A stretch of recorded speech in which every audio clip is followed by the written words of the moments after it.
Hello, everybody. Welcome to this week's Limited Level Ups. I'm Alex, and we're doing a bit of a post-Pro Tour recap episode today with our guests. We've got Jason Yee back on, and we've had Jason on the podcast many times before, but we've never had a post-Pro Tour competitor, Jason, on the podcast. Jason, how's it going? Going fantastic. How does it feel to play and do very well in your first Pro Tour? I mean, I'm very stoked with how I did, certainly. 11-5, I believe, was the final record. Unfortunately, missing 3 consecutive win-ins. Yeah. But, like, I don't know. I'm still very happy with how I did. I recently looked back at all my games, and, like, there were definitely some points where I could improve. But, like, you know, that's something good to learn from. Overall, I think pretty good first showing, all told. Also, amusingly, I went 7-3 in constructed and only 4-2 in drafts. So clearly, I'm now a constructed player because that's 70% versus 66. So yeah, to be honest, when I see you talking on Twitter these days, it's always about constructed. It's always injecting Slogurk into people's mind, being like, "Hey, you should play Slogurk in constructed." That's just what I mean about. Yeah. Fair enough. So yeah, we're gonna talk just a little about today about Jason's experience, both in draft, mostly draft, of course. This is a limited podcast, but also the constructed side. Really, a really sweet deck that you and I believe part of your team, brought to the Pro Tour. We'll talk about that a little bit, but I do, of course, just want to congratulate you on such a phenomenal first outing on the Pro Tour. You know, I imagine if somebody said to you before you started playing, "Hey, your record's going to be 11-5," like you'd be like, "Yeah, that's a pretty good record. I'm pretty happy with that." Yeah. And just before we jump in, just want to give a quick shout out to the Patreon, patreon.com/limitedlevelups. That's where you can go if you'd like to support the show, if you'd like to support any of my content. A bunch of rewards over there that we want to give back to you if you choose to support the show. So go check that out, patreon.com/limitedlevelups. 3, 2, 1, let's go!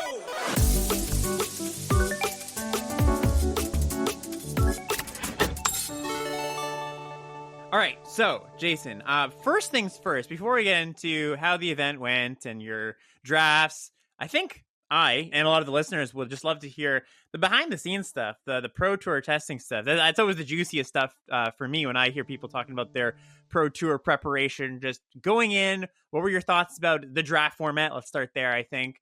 Playing in a high level event, it's a little bit different than just playing on Arena. So yeah, I'll just send it to you for any thoughts on all that kind of stuff. Yeah. So going in, I certainly just wanted to spend like an inordinate amount of time on draft, really, to like really learn the format. And I didn't actually end up spending as much time as I thought I would, because I kind of got distracted by brewing up that spicy Pioneer deck. For example, I started off preparing for draft like a week before the set released, like right after the spoiler dropped. Basically, I did kind of unhinged thing with doing a full draft pod with 8 copies of myself just to like learn the cards. And honestly, that was an amusingly good way to learn the cards. So that was fun. Anyway, for like more serious, more standard like testing of the draft format, what you said about like, you know, high level pod draft being very different from Arena, that's like very, very, very true. And like that's one of the most important things to recognize going into like a high level event like a PT, or like if you qualify for an Arena champs, right? The high level pod drafts, people will just know what they're doing, and this will mean the packs will just be devoid of any good cards much faster, right? Like you're not going to be seeing Pack 1 Pick 6 Dog Walker, Novice Inspector, right? Like sometimes you'll see that on Arena. Like I was watching your stream like a couple days ago, and I saw like pick 7 or 8 Neighborhood Guardian, right? Like that's not going to and at the same time, people are less likely to be like wanting to like, you know, first pick the like murders of the set, right? Like the cards that are classic like Arena player bait, where they vastly overrate it, even though it's like not that good. That is to say, this doesn't mean that like everyone at the PT is like, oh, limited grinders, they all know exactly what they're doing, right? There's still some like players who are not going to necessarily be that good at draft, but everyone should have a baseline. I think the funniest example of like players not being prepared was I heard that there was someone apparently made a tweet about their only limited prep being 2 bronze drafts, but All I right. assume that's an outlier. Well, because the thing is, a lot of these people that do qualify for the Pro Tour, they qualify through constructed, are mainly constructed players. And so very rarely are you going to have somebody, I mean, that there's an example you just described there, but not that often you're going to have somebody who has absolutely no experience. If they're on a team, their team will give them some tips, but it is going to be a interesting field of people that are really, really into limited and the people that are really into constructed trying to catch up on the limited side of things. Yeah. So as part of this, because high level pod draft is so different from arena ladder, it's very important to specifically test for that environment, right? Like playing, just jamming a lot of games on arena is not going to get you there. And in fact, like I have like 5 drafts on arena or something. Like, right. I have not drafted much on arena at all this set, and my gem count is suffering because I spent a bunch on the arena open as well. Instead, like the best practice is going to be, well, first of all, like just if you have a testing team like I did with Sanctum of Fall, shout outs to Sanctum of Fall. In-house drafts are going to be pretty important, just like drafting with 7 other people that you know are going to be playing at the Pro Tour, right? Of note, you should like there's a bit of worry of like you shouldn't do too much like pure internal testing, like, and only stick to that, because you can sometimes like develop a meta internally that like kind of like self cannibalizes a lot. But like another good tool is, for example, the MTGO single elims. So these are pod drafts, unlike any other drafts you can like get on either MTGO or Arena. And they're single elim, unfortunately, but they are still pod drafts. You like draft with a pod of 8 and play against the other players in your pod. And leading up to the event, like these were pretty stacked. Like specifically, I know Team Handshake uses the single elims a lot. I think at some point I tweeted out a screenshot of like the entire pod is like a couple Sanctum people, like 4 or 5 Handshake people that I recognize, and like at least one other Pro Tour competitor. So it's all genuinely pretty good test. I beat up on Jesse Hampton and Nathan Stoyer to go 3-0 in a oh nice some point. Yeah, so that's a really important part of limited testing, I think. Just recognizing that arena ladder, not great. Even MTGO leagues, not great. You need to do like specific testing. Yeah, and I do really think it's important to play within your pod when you're, like you said, you want to practice how you're going to eventually be on the stage performing, and being in a pod, not just a pod of good players, like that's another level. You can be in a pod of 8 people, but maybe the 8 people aren't actually good. But yes, you're in a pod of 8 good or 7 other good players. But also the dynamics do shift a little bit, where you're going to be facing, if you end up in a great red-white deck, you're not going to be facing another great red-white deck, most likely, because you're in pod, and it's not unlike Arena where you're just facing anybody that drafted in any pod. And those dynamics, like, it's almost even hard to quantify or kind of put into words a little bit, but you kind of feel the difference when you're like, okay, I'm going to be playing against these kind of decks a little bit more often because I am not drafting that deck, right? I'm just by inherently, I don't have those cards, other people will. Yeah. It is very hard to quantify exactly what the effect there, but like something I've thought of is like, if you're in a slow deck, maybe like slow decks should be prioritizing like even more than you might think, like prioritizing like cheap ways to interact with fast decks, because you're just less likely to face other slow decks. So maybe you don't need quite as much top end, right? Of course, like on Arena, there's a bias towards there being fast decks anyways, especially in best of one. So maybe like that effect balances out. But another thing I want to get at is like 17 land specifically also gets a lot more questionable to rely on. And like I am a huge fan of 17 lands. I'm a huge fan of their work, a huge fan of like Sirkovitz doing like data analysis, right? But unfortunately, for an event like the Pro Tour, 17 lands is not going to do very much, because it's inherently a tool that helps you get like as good as the average, right? Like it averages out a bunch of data, right? And therefore it's not going to tell you very much. Even looking at the top player data is not going to be very good at telling you like what is the optimal strategy, like what is the actual truth, as opposed to what the average players are doing, right? And if you want to do as good as the average players, sure, you can use 17 lands as a good baseline, and that's still useful. Like if in testing, like, oh, I haven't played with this rare before, let me quickly check 17 lands to see like how are random people on Arena doing with it. Right. But inherently, if you're testing for the Pro Tour, you want to be aiming higher than that, right? You don't want to be aiming just for what 17 lands tells you. Exactly. Because then if you are just going like, okay, this is what I'm supposed to do, then where's your edge? You don't have an edge, right? If everybody is going in, like just hypothetically, if everybody was like, I'm going to be drafting exactly by the numbers on 17 lands, taking the best card in the pack, it would just be like, well, your only edge is in gameplay, and that's fine. But you also want to draft edge as well. You want to be drafting a better deck than the other people in the pod.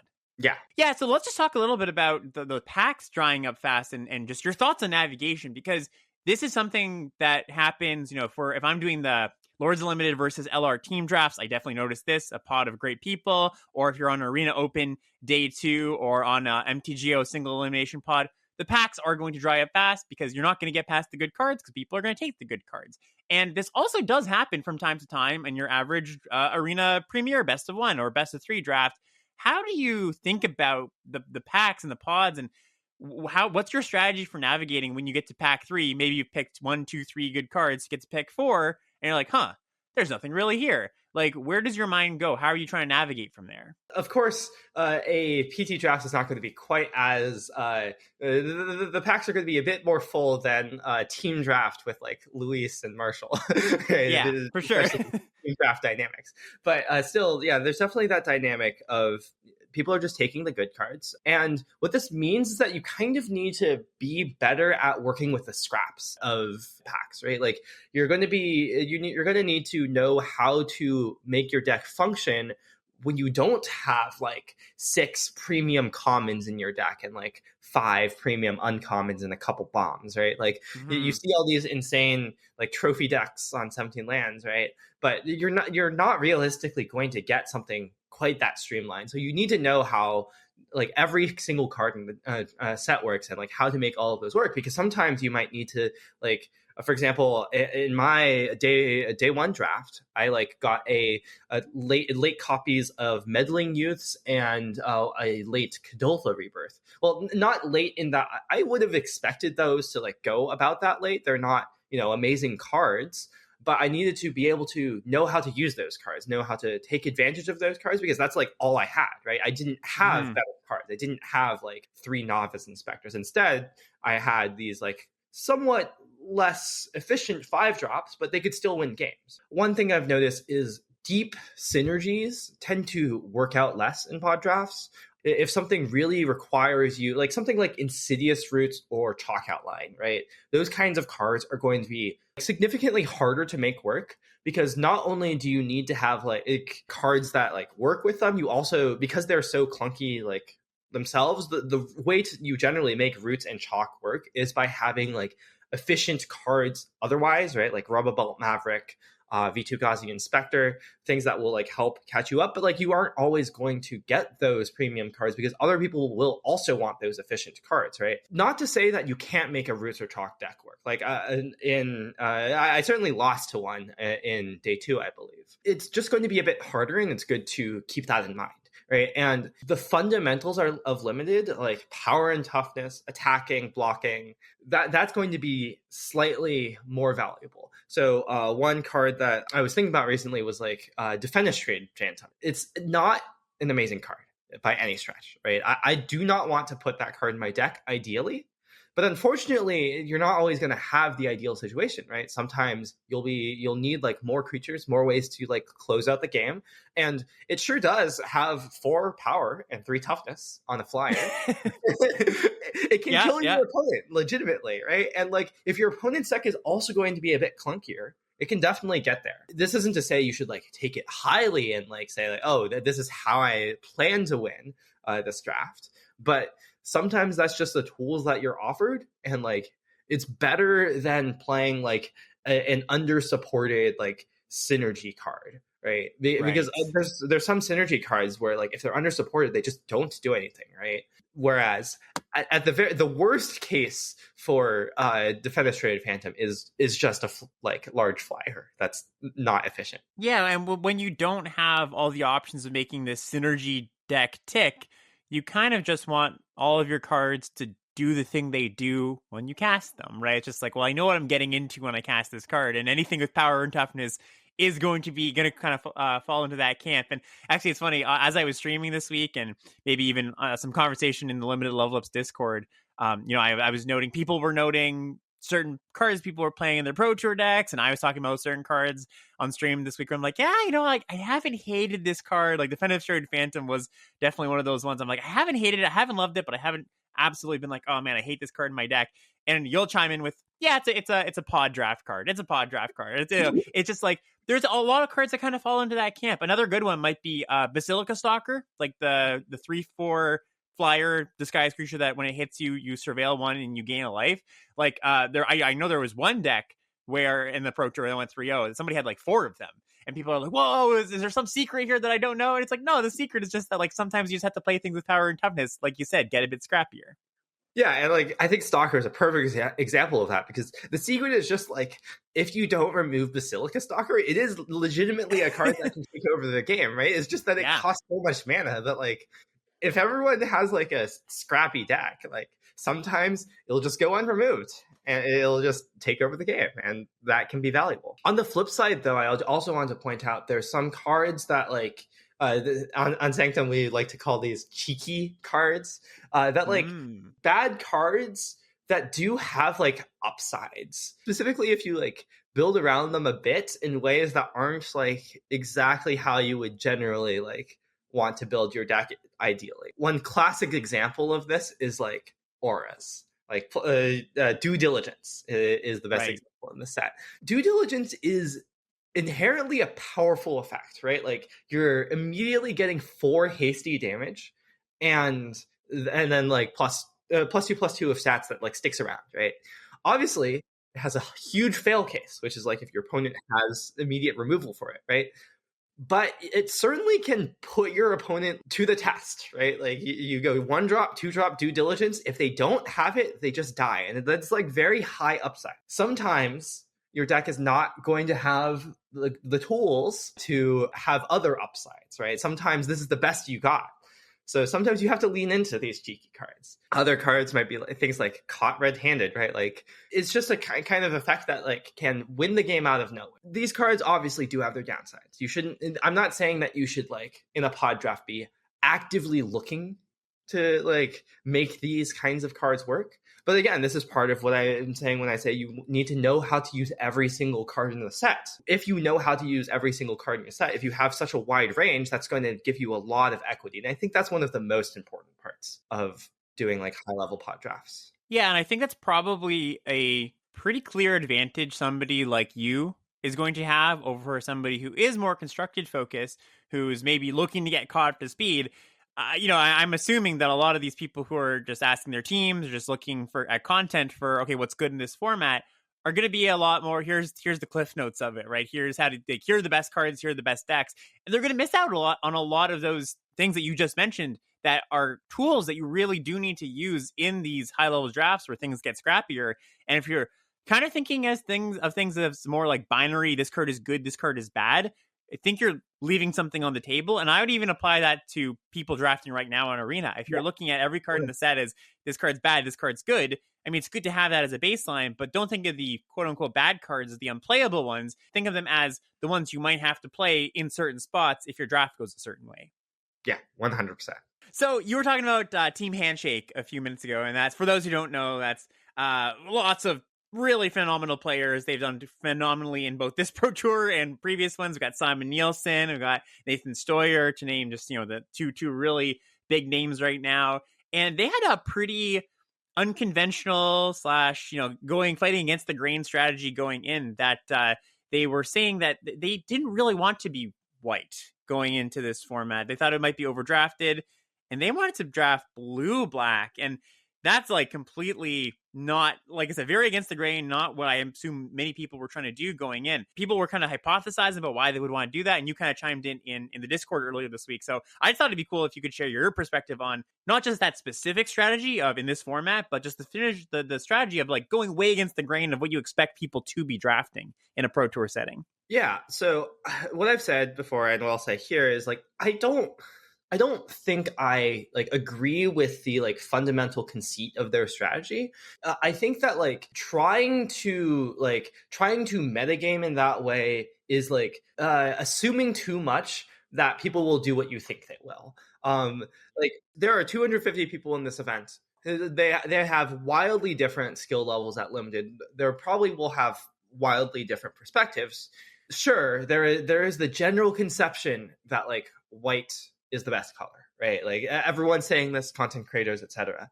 But still, you don't know what people are going to draft. You don't know what packs are going to be open to. I think this is especially a dangerous strategy to have in the world of play boosters, or at least MKM play boosters for now, because of the color balance thing, right? Sometimes you just have a draft where there aren't any blue or black cards, and like everything, there's a ton of good white cards. Sometimes you have a draft where there's like no good white cards, and like it's a bunch of it's hard to have no good white cards, but like a lot fewer, right? Yeah. To be clear, I don't know how much like their strategy here is just like them giving a soundbite, right? I don't know how much they're actually like strictly adhering to never draft white or something, or just like vaguely biasing away from it. But in Sanctum, we talked about this at our limited meeting. I don't think it's good to go in with assumptions like that. And it is certainly a lot harder to read your pod, but that's what I would say you should do. Like, you should just read your pod, like see what's open in the moment, right? Like, don't assume that that's what's going to happen. Like, actually, like, have confirmation of that first. And one great example of like why I don't love their strategy is specifically the day 2 feature draft, which I was in. So like it was Jesse Hampton, Slack's one Handshake team member, passing to Simon Nielsen, also on Handshake, passing to a third person, not on Handshake, I don't remember what their name was, passing to me, right? So like one gap between me and the 2 Handshakers. And then like I believe Jesse Hampton ended up on red black with like not a great curve. Simon Nielsen ended up in blue-green with a deck that I thought looked pretty good, but like he said was missing interaction. And they both went 1-2. And then meanwhile, I think both the player between me and them and me got like pretty good red-white decks, or pretty good white Right. deck. Like at some point, I think both of them passed on a like pretty early inside source. Things like that. If you like go into the draft assuming that you're not going to be white and like pass on those strong cards, like those cards are strong for a reason, right? Not just because like they're white. That's going to open up an avenue for like other people to like take advantage of that, and for you to get punished for it. And I would also point out specifically Jesse Hampton's deck. The problem wasn't necessarily that it was like not white, right? It was red black, right? And that's not a great color pair. But I think the problem that I would diagnose for that deck is mostly that it just didn't have a good curve. Right? It didn't have like any 2s. Like after when I went back and watched coverage, I was like honestly shocked at how much his deck did nothing before turn 3. Before turn 4 even to impact the board. And like I thought that like during our games, like I killed him pretty quick in both of our games in our feature match. I thought that he was just like drawing poorly, but I think in addition to that, his deck just didn't have the capacity to draw that well against the Boros deck. I don't know exactly if he like wasn't prioritizing 2s enough or just didn't see any. I think that this handshake strategy is like just not focusing on the right thing this format. Like the most important thing this format is just having a good curve and like, you know, having good things to do early. And like it doesn't matter as much like the color thing, right? This format isn't that color imbalanced, and like Right. I don't think that you like people will be that color imbalanced in how they draft either. Like everyone knows that you should draft the hard way or something, and like, you know, see what's open. Yeah, and it's always like, you know, just even us talking here with that, like you said, it might be a bit of a soundbite thing where that's like a very catchy thing to latch onto, like, oh, we're not drafting white, we're drafting blue black, but they might have been a little bit more like you were saying, like biasing that way instead of being like, okay, we're not just like, you know, hard not touching a white card or anything. So don't want to speculate too much there, but I agree with the general sentiments of like, especially in a wide-ish field where like I guess here's another way to put it. If every single player was a Nathan Sawyer in the pod, like if they did what you did to practice, just like 8 Jasons, right? Like that might be a good strategy to be like, everybody knows exactly how good each of these cards is. But I think if you're accounting for the variance of the people in your pod and what gets open, what rares get open, I think if you are, and again, I'm not saying they were doing this, but if you are just like going into like, I'm going to draft blue black, you're setting yourself for inflexibility for not great payoff in a situation where the context that you're expecting where everybody's overdrafting white might not actually happen. It's also funny that like Jesse Hampton and Simon Nielsen got like sat next to each other, which like makes Right. that strategy even more like confused because like what's he doing now? Right. To be fair, one ended up in blue green, one ended up in black red. So yeah, at least they're reading their seats right at that, you know. Okay, so let's get into your drafts because there were 2 drafts and you did quite well in both of them. How did those end up going for you? Yeah, amusingly, despite all of my my proclivities to draft multicolored green and various sets I might be known in every for, set, yeah. I went 2-1 in both of my drafts with red white. So, nice. getting a bit into my aggressive side here, I guess. I mean, amusingly, like there were 2 very different red white decks because the second draft was very much like I just had like a bunch of bombs and like, you know, curve out stuff, some amounts of go wide stuff, certainly. But the first one was definitely less traditional red white. Like I mentioned, I got like two late meddling youths. And a Kadoltha rebirth as well in pack 1. I didn't really see that many of the like really premium go wide white cards, like not very many inside sources, nothing like that. But I was still able to make kind of like this like scrappy red white deck that was like trying to mostly just win off these like 5 mana hasty 5 drops because I also had a pack 1 pick 1 Aurelia. So like 3 different 5 mana like 4 power creatures with haste. It was an amusing thing to have after pack 1. Yeah. That was something that I really like could lean into because I had this like set of 3 like hasty 5 drops. Like I could kind of build around that a bit going into pack 2 and pack 3, and like it's not. I'm not necessarily like hard building around it, right? There's nothing that's like explicitly synergistic, but there's some things you can do to like just lean your deck in that direction. Things like playing Griffknot Tracker was a card that I valued slightly higher, and I put 2 copies in my like final deck instead of like usually I would only really want 1. But like a evasive flyer that like hits for 3 is going to be slightly better when you're likely to just like have 4 damage out of nowhere from a hasty 5 drop, right? I didn't value on the job quite as much, though. Like I still would have taken on the jobs if I saw them, but I didn't see any. But like that kind of effect is going to be not as impactful when I'm like, you know, focusing on my 5 drops. And I also made sure to like have things that could trigger these, like, you know, attack with 3 things, which obviously that's what you want to do in red white. But like I was often I wanted to have ways to like let my 1/1s attack while also having a while also playing a hasty 5 drop, and notably on the job does not work well with that as much. Mm-hmm. So I drafted more like equipment, right? Like I had a Krovod Haunch and a concealed weapon that I was playing, both like, you know, slightly. I mean, Krovod Haunch is a pretty good card, I think, overall, but like not totally premium red white cards in such a sense.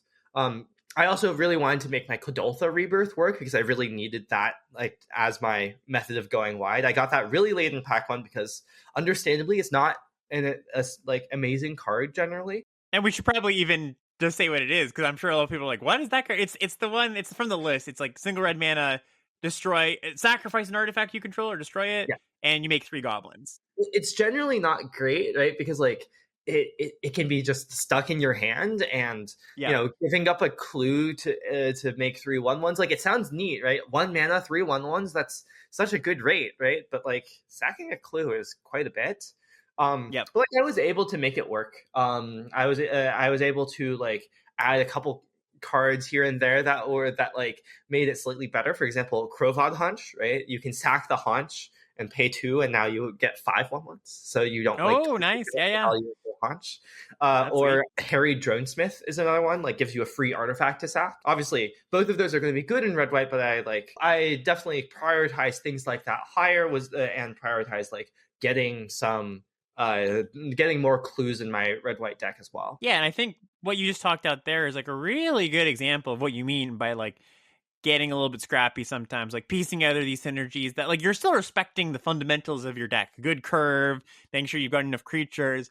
But once you have those fundamentals respected, you can start cooking a little bit and be like, okay, I can make use of these kind of like backward synergies that nobody else is really gonna be doing.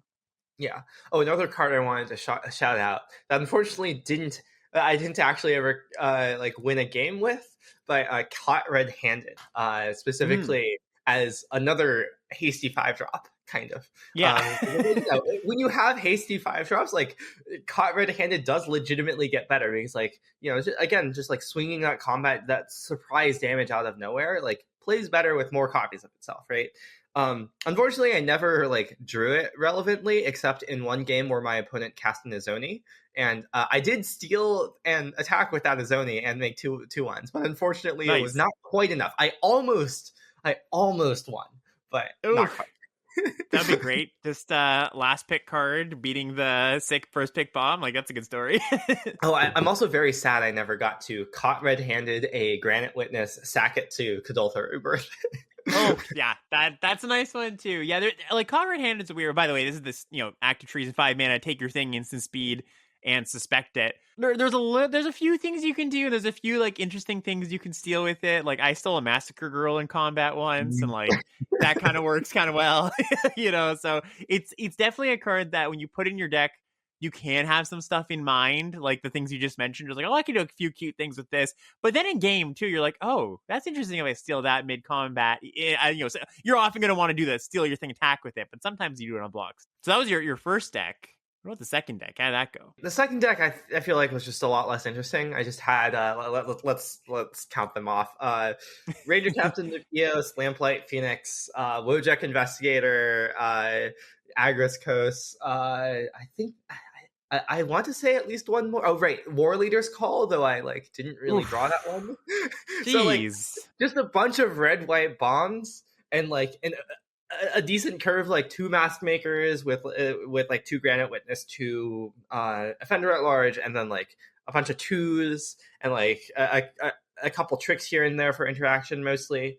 So yeah, it was just a very good red white deck. I was like thrilled to get that red white deck in day 2 in the feature draft. Certainly. Yeah, Um, jeez. it still went 2-1. Like limited is inherently somewhat high variance, right? Like I just lost a match to flooding out a bit in game 1 against like another very good it was a Golgari deck, I believe, a green black deck. It was just had solid things along the curve, and I slightly flooded and lost game 1. And then game 2 I like kept say like 2 lander and just didn't get there and lost to Mana Screw, right? So like that happens, right? That's certainly something that's within range. And yeah, so it was a 2-1. And it was funny because like as some of my teammates saw the deck and I was like, oh, this is a 3-0 deck. And I'm like, no, there's no Right. such thing as a 3-0 deck. Exactly. No, it's so true. Like often, people ask on stream, like, "Oh, how well do you think this deck's gonna do?" Or like, they'll send me a deck tech and like, you have a thought on how well I think I'm gonna do. And it's like, well, I mean, like I could see it. Maybe I'll give you a range, but there's no such thing as a guaranteed throw. It's Magic, like you said, is very susceptible to the whims of variance at any moment in any different ways. Getting funded, not hitting your third land drop, like anything can happen. Okay, so yeah, that was great. I mean, like we said, you did quite well in the limited portion, but you also did very, very well in the constructed portion too. And I did want to kind of just pick your brain a little bit as we head to the tail end of this podcast on your thoughts on transitioning as a limited player to a constructed player. Not that you're like, oh my, I'm a constructed player now, but just like weighing the skills on both sides and making that transition and how you picked your deck and all of that. And then just, talking about the deck a little bit because it was a pretty cool deck. I think for me, like my journey to being a constructed player is not necessarily the most like common kind of like way that people become constructed players or like or get into constructed, where I'm very much a brewer, right? Like and this is perhaps unsurprising because I'm somewhat of a brewer and limited as well to some extent, Right. pushing the limits of like how bad you can make your mana. Yeah. For me, certainly getting into constructed, well, in terms of like exactly how I got into constructed. Shout outs to the VML that doesn't stand for anything anymore, but it's a standard league for people of marginalized gender, and that was my gateway into constructed. Like playing standard there, and like really getting to like learn how to play constructed. Beyond that, like in terms of like going from limited to constructed, really like there are some fundamentals that are shared between the two, right? Like the fundamentals of deck building, like making sure you have a good curve, figuring out your mana, are all going to be like very important. um and certainly there's also some like gameplay aspects as well. Like constructed games do play out very differently from limited games, but there's a lot that you can take from limited to constructed, specifically in the combat math. Like combat math is extremely important in limited, right? Like combat is all about all of what limited's about, and less so in constructed, right? Like there are, for example, some constructed decks that just win by comboing off, like Lotus Field and Pioneer, right? You're almost never going to like need to figure out what the correct blocks are in Lotus Field. Right, yeah.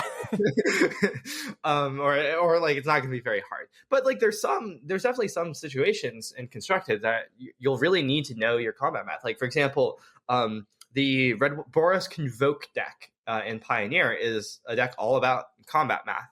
And I remember when that deck was first being like discovered and like played online, people commenting that like people are really, really bad at combat math.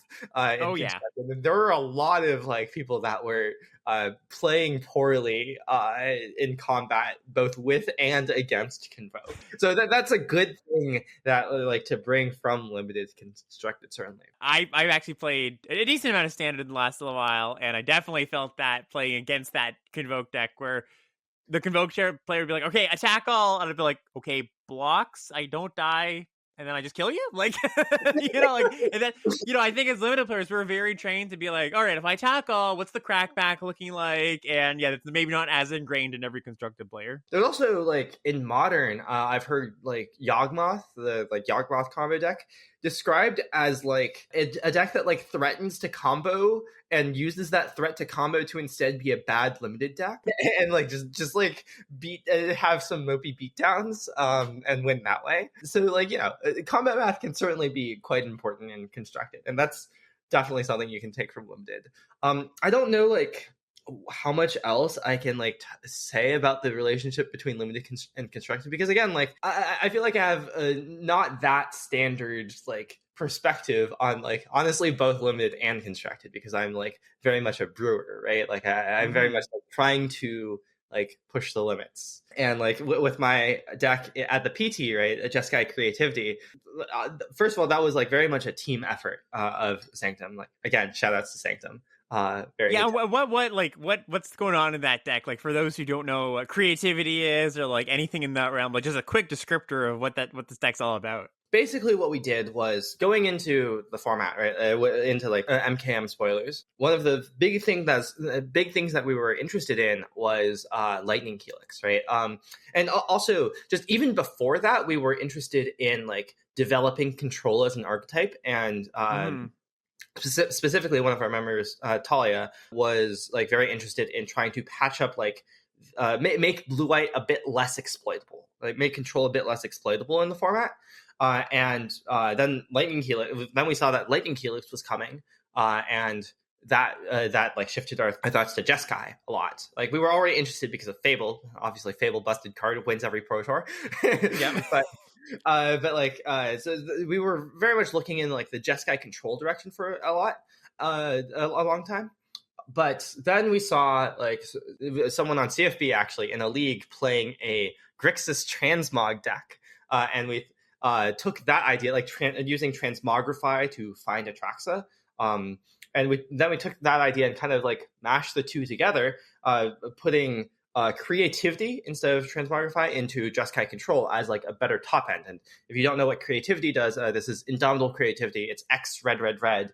You destroy X artifacts or creatures, and then like their controllers like flip cards until they flip an artifact or creature. So if you build your deck with no artifacts or creatures except like the thing that you're trying to like cheat out, Atraxa in this case, then you can like 4 mana creativity, like destroy my treasure token, turn it into an Atraxa. At its core, it is a Jeskai control deck, but just with the threats of like just putting an early attacks into play, which like helps like shore up a lot of weaknesses of the deck, and also like provides better top end. Like it helps a lot versus like Phoenix, for example, because a Phoenix as a deck is about attacking you with like 3 power flyers. Those aren't great into Atraxa, right? And like they shouldn't kill Atraxa, but it takes a lot of resources, right? They have like damage spells, like 5 damage on Lightning Axe. They need to like spend 2 resources on Atraxa, and then you can like use a counter spell to save it. That's basically how the deck works, like the basics of it. Yeah, and that's like, and you also have kind of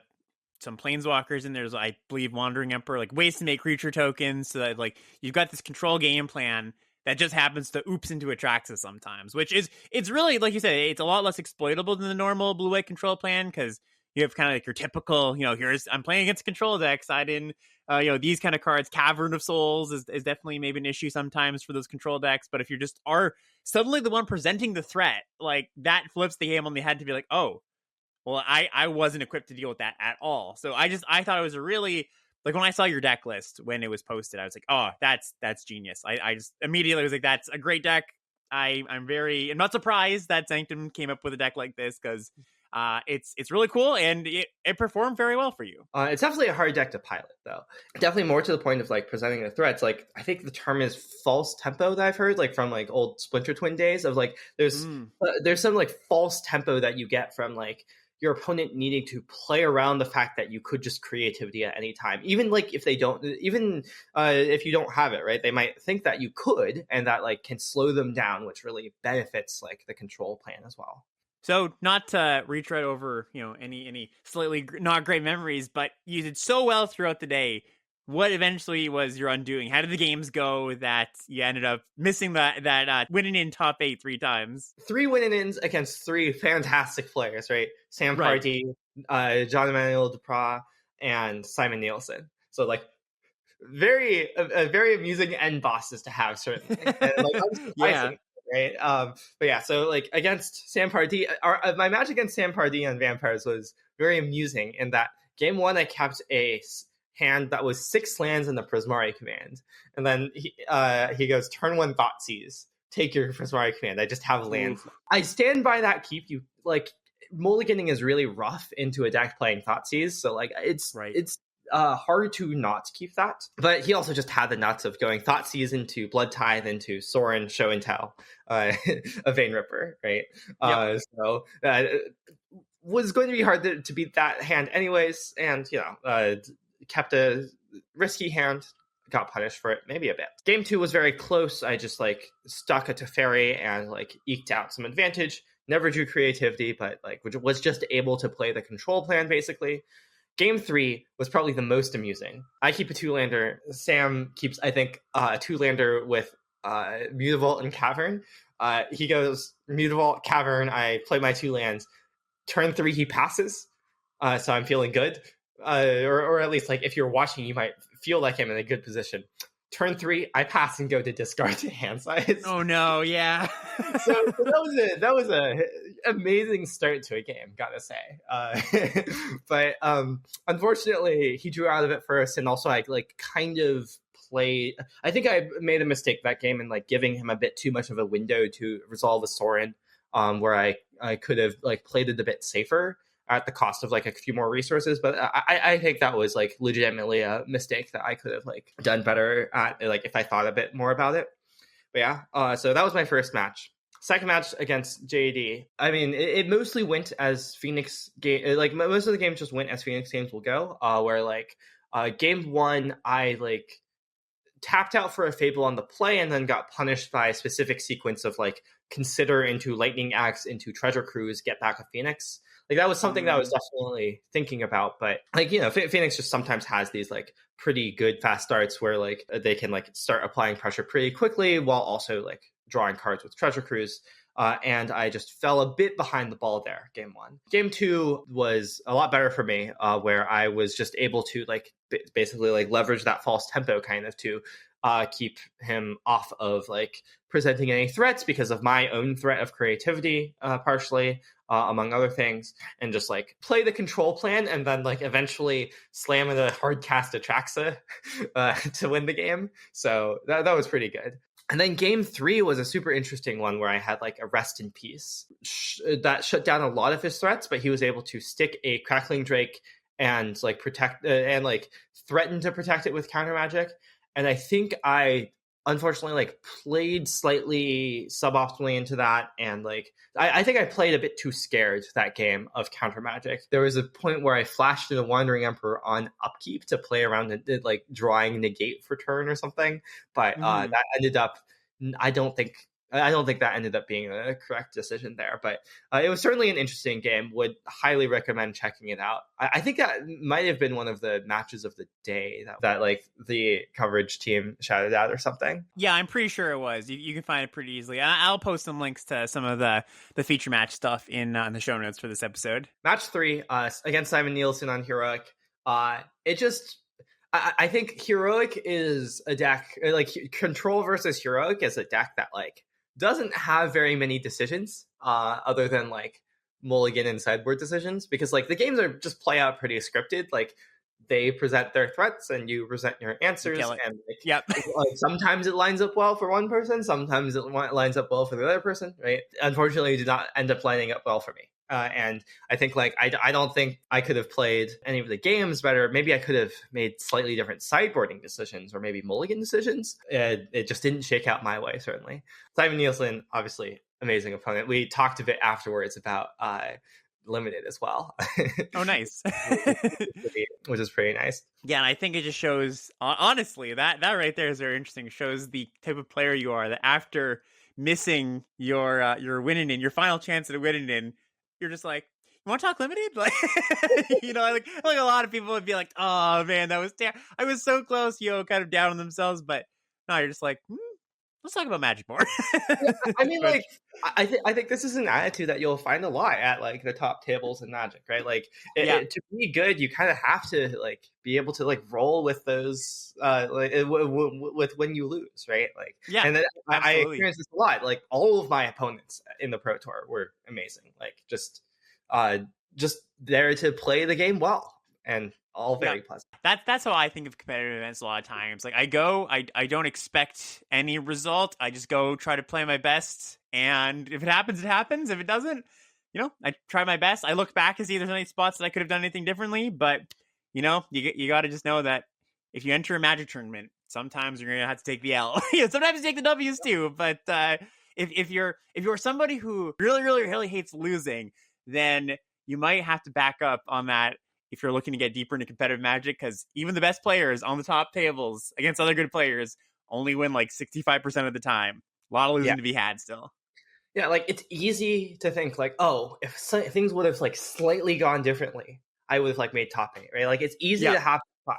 But like on the other hand, it's also like you also need to recognize it would have been very easy for me to just like lose 2 more matches and not requalify for the next Pro Tour, right? Like exactly. It goes both ways, right? Like yes, it's you can't like beat yourself too much on the like could have beens.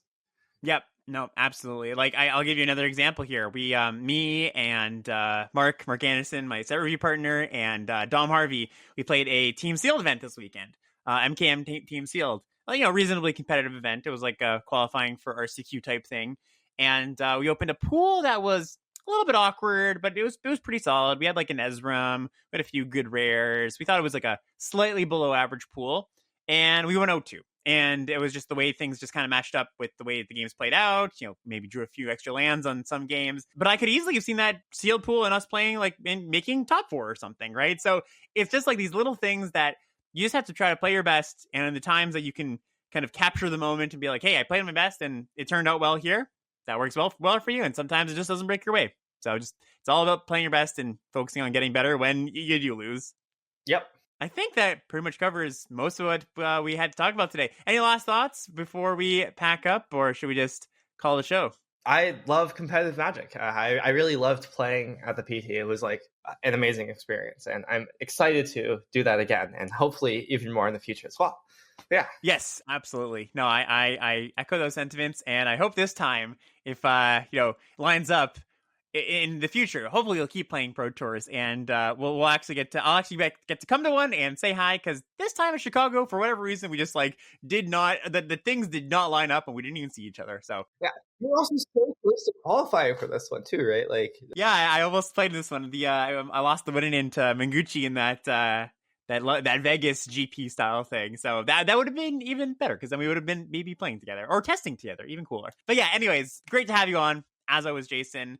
And I'm sure we'll have you on again, hopefully talking about another Pro Tour appearance. And yeah, thanks so much for coming on. Just before I let you go, Jason, where can people find you if they'd like to find you or anything you put out there? yeah, I can be found basically everywhere as Jason ILTG on Twitter, Discord, etc.